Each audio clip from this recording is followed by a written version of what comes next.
உங்கள் தந்திவன் தொலைக்காட்சியில் தெனாலிராமன் தினமும் மாலை 6 மணிக்கு காண தவறாதீர்கள்.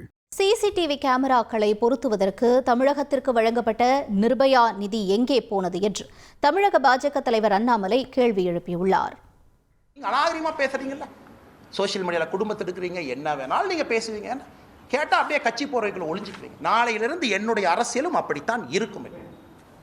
இந்த மாநில தலைவர் கட்டுப்பாடு, இனி ஆரோக்கியமான அரசியல், விவாதம், மரியாதை, அதெல்லாம் எதுக்கு மரியாதை கொடுக்கணும்? இந்த ட்ராமாலாம் எங்களுக்கு வேண்டாம். மாவு கட்டு போட்டேன், கையை உடைச்சேன், கால் உடைச்சேன், இந்த ட்ராமாலாம் வேண்டாம் சார். 7 நாளில் ட்ரையல் நடந்த கேஸ் இந்தியாவில் இருக்குது சார்.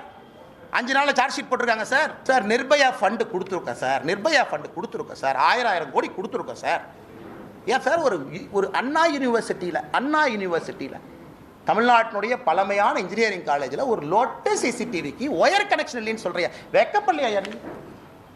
எங்கேயுமே கனெக்ஷன் இல்லை. அப்ப நிர்பயா ஃபண்டு எங்க போச்சு? நிர்பயா ஃபண்டு கொடுத்ததே இதுக்கு தானே.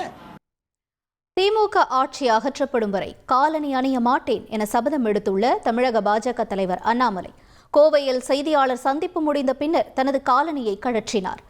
அண்ணா பல்கலைக்கழக மாணவி பாலியல் வன்கொடுமை செய்யப்பட்டதை கண்டித்து கோவையில் அண்ணாமலை ஆவேசமாக பேட்டியளித்தார். பேட்டியின் போது கூறியபடி தனது காலணியை தமிழக பாஜக தலைவர் அண்ணாமலை கழற்றினார். உங்கள் தந்திவன் தொலைக்காட்சியில் தெனாலிராமன் தினமும் மாலை 6 மணிக்கு காண தவறாதீர்கள்.